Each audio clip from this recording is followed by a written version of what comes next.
Well, it's 3 o'clock, March 23rd, and welcome to the Board of Library Trustees annual, monthly meeting. Annual, that's. Can we have the roll call? Certainly. Mr. Eisbart? Present. Mr. Seifert? Present. Mr. Castleman? Present. Ms. Tucker? Mr. Williams? Present. Mr. Moss? And Ms. Shamanoff. So we have 5 out of 7. 5 present, 2 unaccounted for. Okay, can I have a motion that we adopt the agenda as mailed? So moved. Second, thank you, Jim. Any discussion? All those in favor, please signify by aye. Aye. Opposed by nay. If no one objects, let's group all the approval of minutes from A through E. So I'll have a motion to approve the minutes from regular session, February 23rd, 2023, the minutes of the executive session of 2023, February 23rd, the minutes of approval of claims, March 10th of 2023, the minutes of the capital project executive session, March 3rd, and March 16th of 2023. So moved. Thank you, Jim, and a second. Second. Is there any discussion? All those in favor signify by aye. Aye. Opposed by nay, that passes. David, you're up early in the batting. That's right. Thank you, Ben. Really no lines to report. Everything's spending within their category benchmarks, and that even lines like landscaping, which take into account snow removal, are playing nice this year. I've been happy that there hasn't been that much snow, so keep our fingers crossed that that statement doesn't curse it and we suddenly get a late spring storm. As far as things going on in the finance world in our area, obviously the State Board of Account audit's coming up. We've got most of the schedules, everything completed. We're just getting ready for their field work, which is slated to take place that week of April 18th. And hopefully things go well this year. There's a lot less to the annual report because we have no bond activity in it. So all the sections and notes that had to deal with debt are gone. So it might be a little less of a report, but just as riveting, I'm sure. Only other thing of note, and I know Susan's got some in her director report, but we are monitoring a couple of legislative items that are going through the House, and as I've kind of detailed there in my treasurer's written report, a couple of them that could have some drastic impact on our finances. This is not only ours, but most taxing entities with property taxes, and that is on House Bill 1499. There's 2 aspects of it. One that lowers the cap amount. Currently, the residential cap is 1% of the net of assessed value. This would lower it down to 95% in 2024 and 97.5% in 2025. You mean .95. I'm sorry, 0.95. Yeah, right now it's at 1%. Right. Yeah, 97%. That's That'd a be hell great. of a lowering. That'd be great. Yeah. So, but no, that would definitely impact us. But the other part of it is they're wanting to put limitations and recalculate the formula for the maximum levy growth quotient, which of course is, we've talked before, is the 6-year running average of non-farm income. They want to have that formula modified and put maximums on it. Right now, I've heard as much as 3% as a maximum growth. Those combined could, according to the Legislative Service Agency, could impact us $572,000 in 24, $921,000 in 25, and then down to $917,000 in 26. The caps only are proposed for 2 years, so that's why it goes down, but that growth quotient is also in there. So we're monitoring those. It is something that is on the radar of most of the cities and towns, any entity that has it, and certainly lobbying taking place, but it'll be something we have to be cognizant as we head into the budget season. But other than that, that's all I really had to report at this point. Those are the main items. But I'm glad to entertain any questions you might have. Questions? What's the logic behind it? Not that saving the taxpayer money is not logical, but Right. why now? The big point is the growth in assessed values. They've seen large increases on that. But of course, my feeling on the financial office is, well, I've also seen tremendous increase in inflation. So the cost of goods for delivering those services is going up. You know, we understand that the AV is going up. You want to limit how much people are paying property taxes, but this is also going to limit at a time when costs are rising for entities. So that's one of the primary things. It's really with the growth in the assessed value. Thank you. Entertain a motion to approve the financial report for February 23 as presented, So moved. and a second. Second. Thank you, Jim. Any further discussion? All in favor signify by aye. Aye. Opposed by nay. Let's move to the claims. All right, today's claims are fairly light. It's $195,000. The highest claim is for Indiana and Michigan for electrical service, and that's at $47,000. So that's the lowest check run we've had in a while. Well, keep it that way.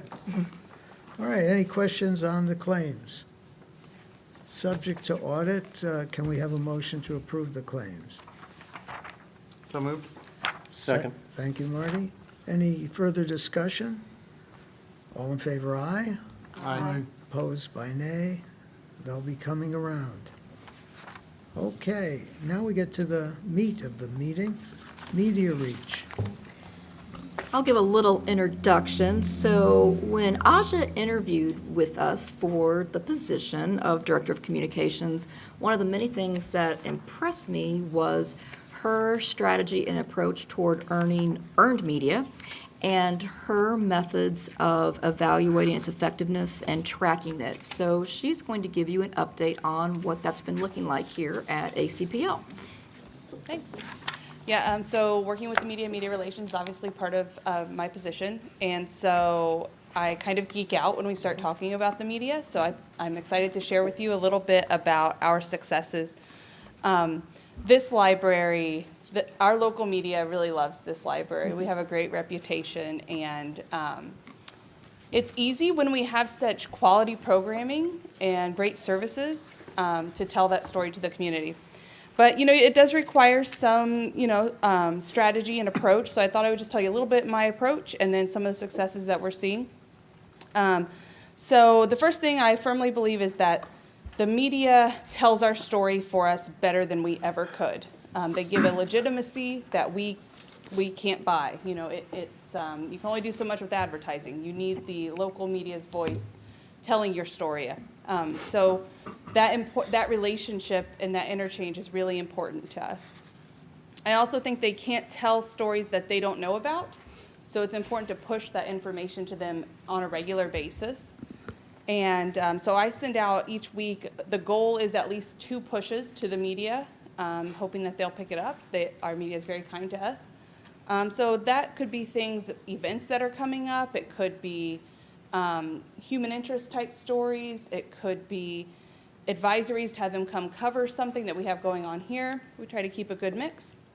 And I try to really know the reporters and what their beat is and also what their interests are, and each outlet is a little bit different, so trying to stay on top of that. I also try to be really creative, so thinking about ways to take things that we are doing and perhaps package them in a way that might be enticing to the media. An example is Valentine's Day was coming up, and I was trying to think about, what could we do to capitalize on that? The morning media is, the morning news shows are going to be talking about, hey, it's Valentine's Day. So how can we let them know what the library is doing for that? I searched through our list of upcoming activities, and it just so happened that we had a lot of teen activities happening with Valentine's Day themes, but they were they had like an anti-Valentine's Day craft, and they had something that was like an open mic night. So I pitched it as activities that teens could do at the library that did not require a date on Valentine's Day. And the media jumped at it. We got quite a bit of coverage out of this. So it's stuff we were already doing, but an angle that the community might find interest in and serves our community. You know, there's a lot of focus on Valentine's Day about dating and finding a partner, and that gave those kids that maybe that's not their jam right now. They could, they could come to the library and connect with us. So little things like that I try to do. Try to be really responsive. When the media calls, you'll know because I will drop whatever I'm doing and take care of whatever they need because they are on quick deadlines. They're up against a lot of different energies and pressures coming at them, and they need me to get back with them right away. So if you're talking to me and I'm like, sorry, I have a reporter here, that's because I have to get them that answer right now. I had to do that in a meeting this morning. I felt kind of bad. I also believe here at the library that we have just incredible, passionate, intelligent people who are better on camera than me. And so I believe in putting our subject matter experts on the camera whenever I can. So, you can imagine it varies. The camera media can be a little bit nerve-wracking for folks. So some folks, maybe they don't want that. But I have been very pleased to see a lot of our library staff step up and be willing to represent us with the media. And that is an authenticity that, frankly, the communications guy can't give. They know I'm meant to talk with the media, but when you put someone who it's their pet project on the camera, they really love that. And I prefer to have those faces out there to be seen by our community. So you've also got some media tracking documents, and this is where I really start to get super geeky. We have a great tool, it's called Critical Mention, that we use to track our media. I brought that on when I came in August.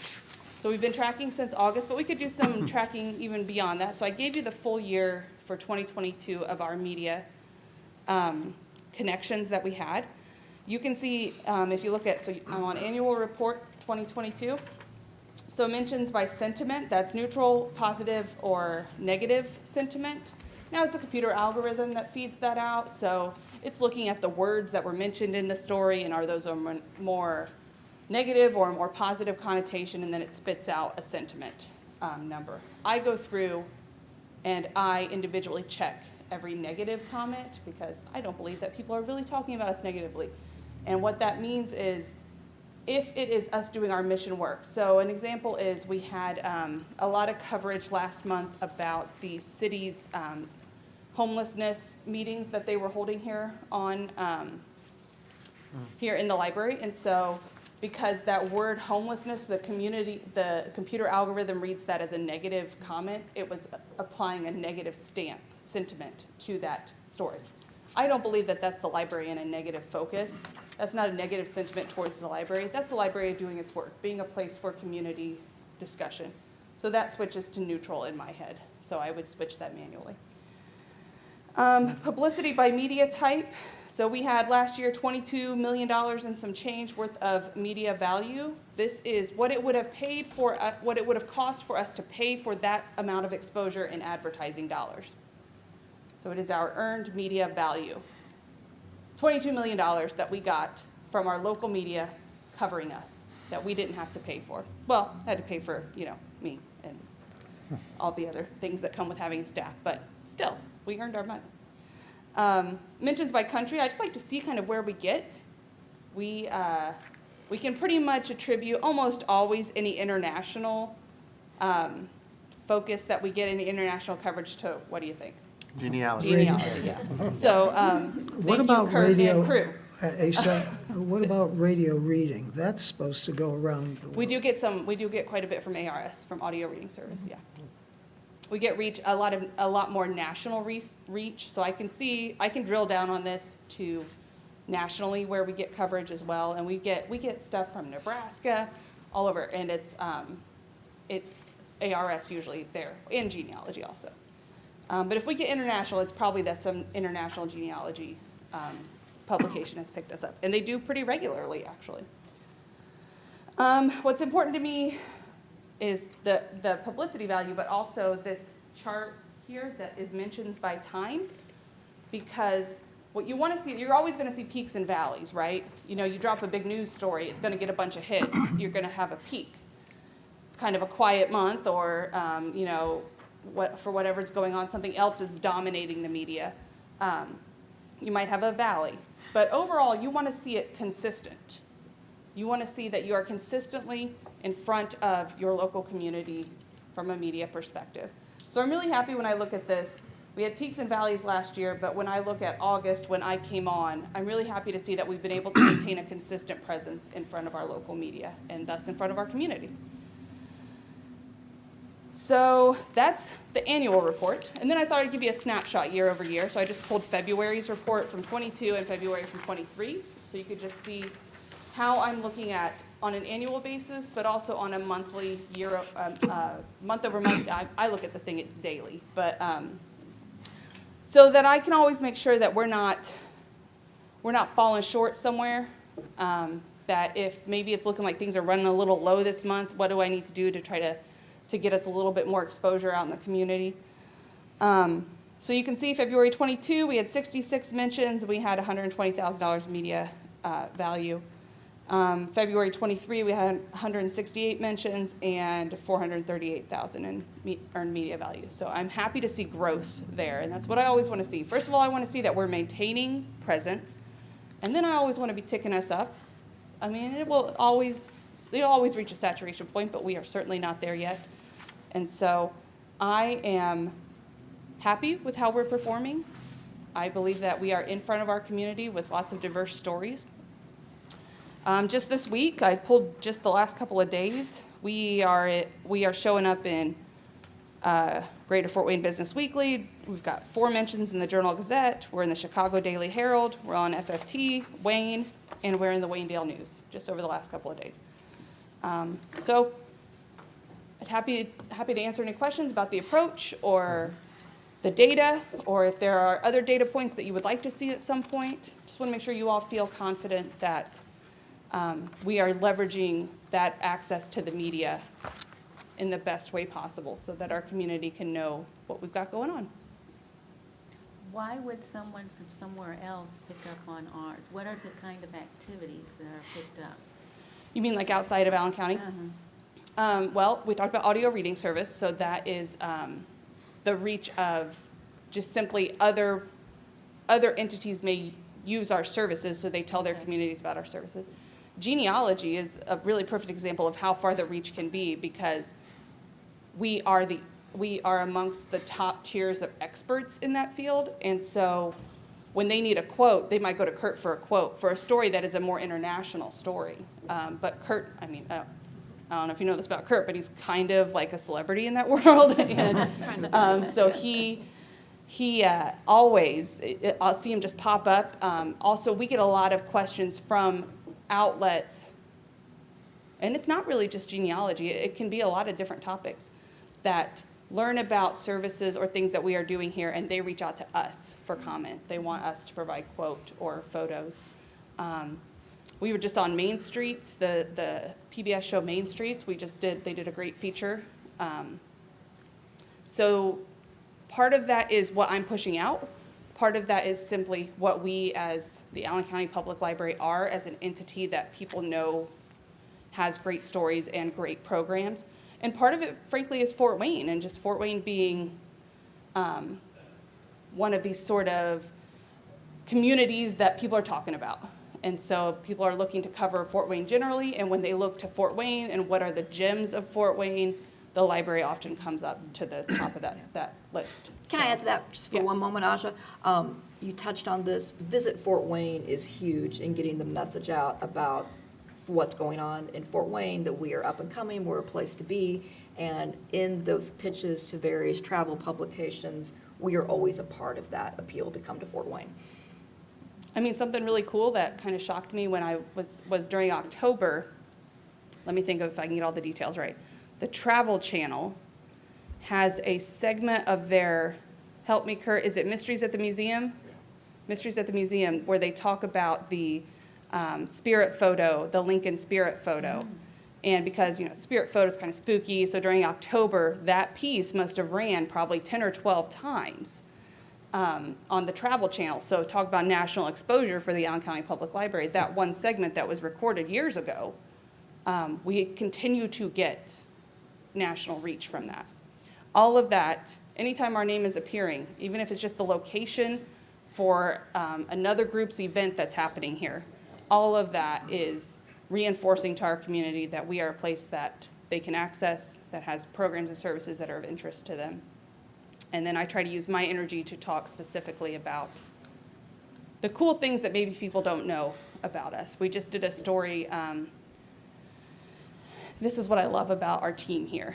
I've been working hard to get folks to feed me stories, you know, from day one. And someone said, hey, we do this Dungeons and Dragons teen group every Tuesday. And it was Alan from Access Fort Wayne. He's like, you know, we lead this group, and we think it's a cool story. And there's a movie coming out, you know, maybe there's like something there. And he's like, also, I saw this, you know, this article. Well, basically a company, a research firm in Seattle had just released a study about how Dungeons and Dragons and similar games have been helping teens post-pandemic develop emotional and social skills, critical thinking skills, problem-solving skills. And it was a beautiful study. So I packaged that along with, we have been doing this here. We do it really well. It's one of our most popular teen programs.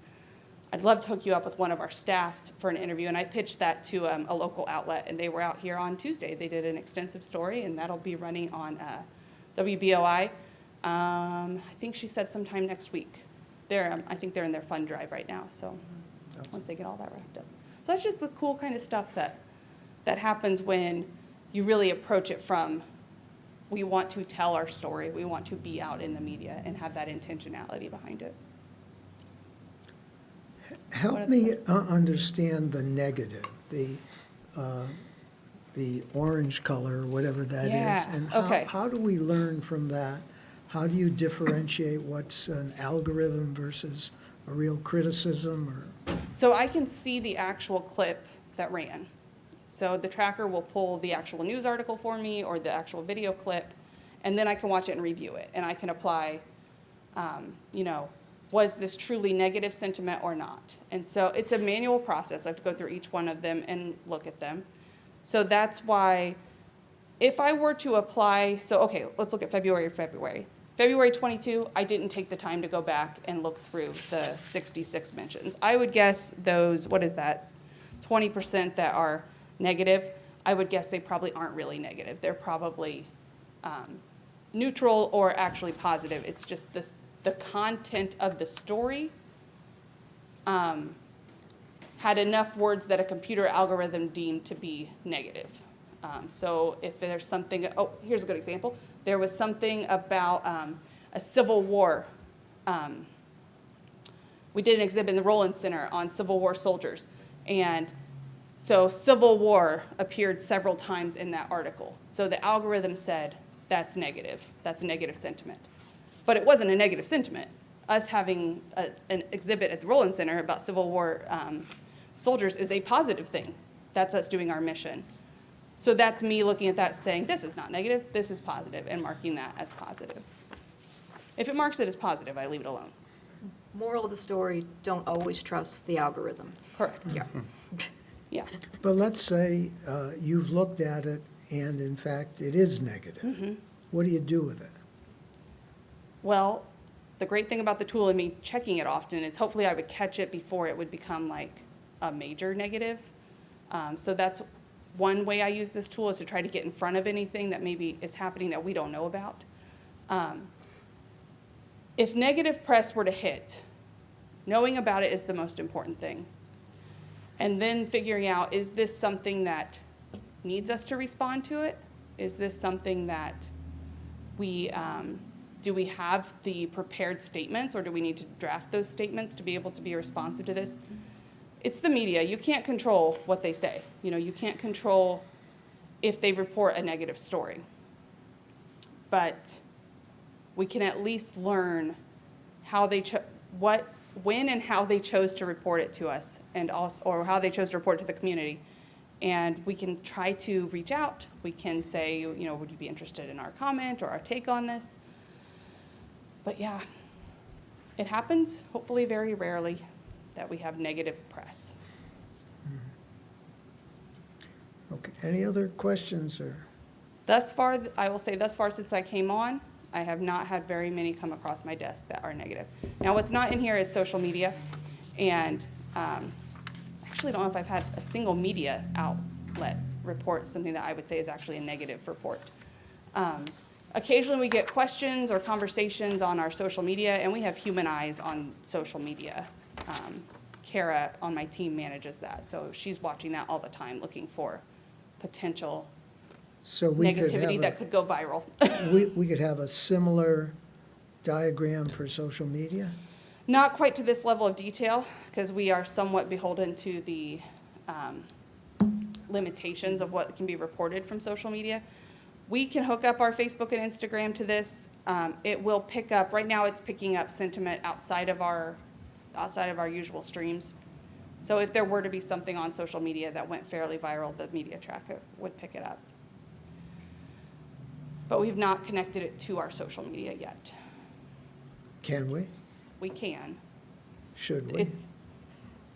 It's having some technical difficulties, but yes, it's on the list. Okay. Questions? Well, thank you. A new world within our library. That leads us to the director's report. Yes, and before I start with my comments, Lorraine has a staff member newly promoted she would like to introduce. Hello. I just wanted to introduce everybody really quickly to our new employee experience coordinator on the HR team. Diana is not new to ACPL. She started at the DuPont branch. She was most recently a floater librarian, which floats wherever the need is in all the branches. So she already knew our staff. She knew all of our locations. She came in with that context, but she's our new employee experience coordinator. So she's involved. She handles all employee training, employee engagement. What we say is the really fun job of HR is Diana. So just want to put a face to a name. Welcome aboard. Thank you. And with my report, speaking of media mentions, we were in the Journal-Gazette this week for this program. The Genealogy Center and the Children's Services Department, they partnered. We love a cross-department collaboration here at ACPL. They partnered last weekend to present Pass the Story Down, The Power of Pictures, a multi-generational event aimed at sharing family photos, creating art, and passing family stories down to younger generations. And it included crafting, sharing family stories, and using technology to capture those stories for future generations. The Genealogy Center has a piece of equipment called Vivid Pics. Do I have that correct, Kurt? I do. And it is this state-of-the-art scanner where you can bring in your treasured family photographs, recipe cards, letters, family Bibles, you name it, and digitize it and clean it up, sharpen it up, and save it for generations to come. I happened to do it just recently with some of the photos that my father had when I was cleaning out his house. So it's really an incredible community resource, and I encourage everybody to come down and use it. It's also very intuitive to use. I didn't need much hand holding at all. The Friends of the Library are holding a membership drive by mail. They are initially targeting former members and encouraging them to rejoin. And I don't know how many have come in online. I have a question out for that, but I haven't received an answer. But I know the ones that have come in postal mail, I've had 16 so far, including some board members who are sitting right here at this table. So thank you for that. That's been very successful, and I've noticed that many of the membership checks that are coming in are for more than the minimum membership amount of $25. So we're really grateful for the financial support of the Friends. And also, it's just a fun way to reconnect with folks who maybe haven't been back to the library since COVID. People have included little notes. Someone asked, "Are you taking book donations again?" And I can write back, "Yes, we certainly are." So it's just been a really nice way to reconnect. We had mentioned at last month's meeting that the Fort Wayne Community Schools AMP Lab students were doing some focus groups and some brainstorming for us regarding how we can better serve our teen population.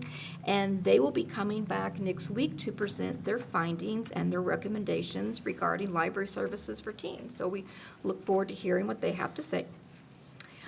We've had some help with our strategic planning process, and I think I mentioned this at a previous meeting, but last week, Irene Paxia and Andy Downs, who happens to be in the corner right there, hello, Dr. Downs, with the assistance of some students from PFW, held discussion sessions with our management team and also our DEI team regarding our library's relationship and engagement with the Allen County immigrant and refugee communities. And we are also preparing an all-staff survey and an all-staff facilitated discussion to be held in April. And Irene and Andy will also be conducting community anchor and partner interviews. They are slated to appear at a future board meeting, likely this summer, to share their findings, and their work will be used to shape the next iteration of the strategic plan. So we thank them for their partnership. Marty, I think you need to sign up for Book Bowl. I think you could be a winner. Book Bowl is coming back for National Library Week. Have you done Book Bowl before, I've Marty? never done book bowl, no. Oh, my gosh, I think Yeah. you'd be a shoe. I enjoy good trivia, though. Yes. So. So this is a long-awaited return of the popular ACPL tradition. So teams of 6, or up to 6, can register for a friendly competition featuring all book-related trivia questions. Marty, I think there's no rule saying you couldn't just be a team of 1 if you wanted to. I don't think there's any such thing as friendly competition with trivia, though, so. Well, we hope it stays civil. So the Book Bowl is going to be Sunday, April 23rd. It will kick off National Library Week here at the main library, and the free registration starts on March 27th. And I should stress that it's free, and a lot of trivia competitions aren't free. So please sign up. It should be a lot of fun, and I am going to be one of the co-hosts. We had mentioned at last month's board meeting that we were seeking proposals from a new integrated library system vendor. They were due on March 17th. We did receive 3, and our selection team evaluated and ranked their proposals. We have selected 2 finalists, and I can announce them at this meeting. They are Cersei Dynex and Claravit. And they are scheduled to come on site next week to give presentations to our review team. We have put together a cross-department team of 21 staff members who will be interviewing the finalists. So our plan is, by the April meeting, we will be coming to you with a recommendation for a contract for service. Dave mentioned some bills we are tracking with the Indiana State House. The Indiana Library Federation is also monitoring this legislation. One is House Bill 1499, as Dave mentioned. The other one is Senate Bill 12, which is the bill regarding harmful material to minors that could potentially have librarians and teachers in schools criminally liable for materials that some are deemed obscene. Right now, that bill has passed the Senate and is going to be before the House Education Committee soon. So we are closely monitoring that, obviously. A few things that were kind of late-breaking news that I didn't get on the written report. Kurt, along with senior librarian from the Genealogy Center, John Beatty, were part of the Helene Follinger documentary that debuted, I believe, last week, correct? Has anybody seen that yet? I was there, yeah, I was Oh, you present were for the there? premiere, yeah. Do you have any thoughts? It was very good, very well done, and when they announced in the beginning that there were, I think, 8 or so contributors to it from that standpoint, it didn't surprise me to see Kurt and John as a part of it. But it was very well done, and I gave him kudos before the meeting, that it was just the contributions were awesome for that, for the library, and it just is nice to have it represented in that way, and learned a lot, obviously, about the family, so. yeah, it was Learned a good. lot about the family. As someone new to Fort Wayne still, learned a lot about Fort Wayne. Yeah, true. Really remarkable. So it is available online. It's about an hour and 10 minutes, and it's on the Follinger website. And we provided, I say we, Kurt and team provided significant research for it, and Kurt and John were both interviewed in the documentary. And I will send out a link to the board if you want to watch it. It's really well done. It's very good, yeah. And also, I have at everybody's place setting a flyer for a program that, honestly, I may regret mentioning it in the board meeting because it could be sold out by now or pretty close to selling out. Earlier this morning, we were at 216 for our free tickets, and I believe our cap is 214. But this is, so tickets while they're hot, and they're free.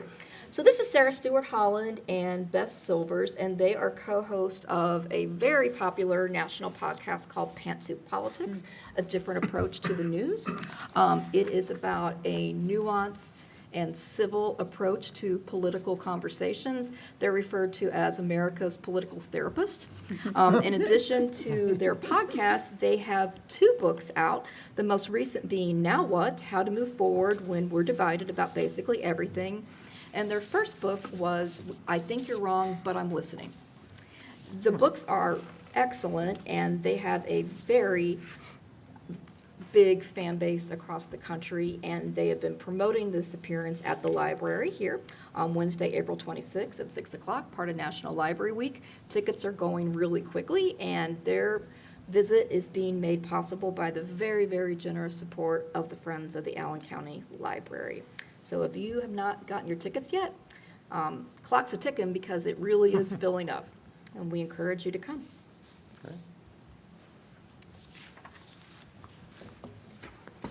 Questions? How do we get tickets? Do we do like Marty, take a picture If we and? need to do it, we need to do it right now. Let the record show Marty is literally doing it right now. You can scan the QR code, or you can go to the calendar of events for the library, and we're doing it through Eventbrite. Oh, okay. But also, you can talk to me, Ben. Well, thank you. Can make things happen. That's nice to hear. Okay, any questions on the director's report? How about new business? Do we have any new business? Anybody, well, the public, but that's a different public. Would you like to say hello, Andy? Hello, Andy. And to that, is there anything over the media? Nothing. This is almost a new record. Well, no comments from the public, no new business, nothing over the internet. I'll entertain a motion, we adjourn. So moved. Second. So, thank you. Oh, by the way, I think Notre Dame got a few new coaches, Just a few. just a They few. did. And the second? I already second. Oh, you seconded? I Yep. was into Notre Dame. Excellent. We are adjourned. All in favor, aye. We are adjourned. Thank you. Now, let me remind the board, we do have an executive session following this meeting. So we could take a 5-minute break.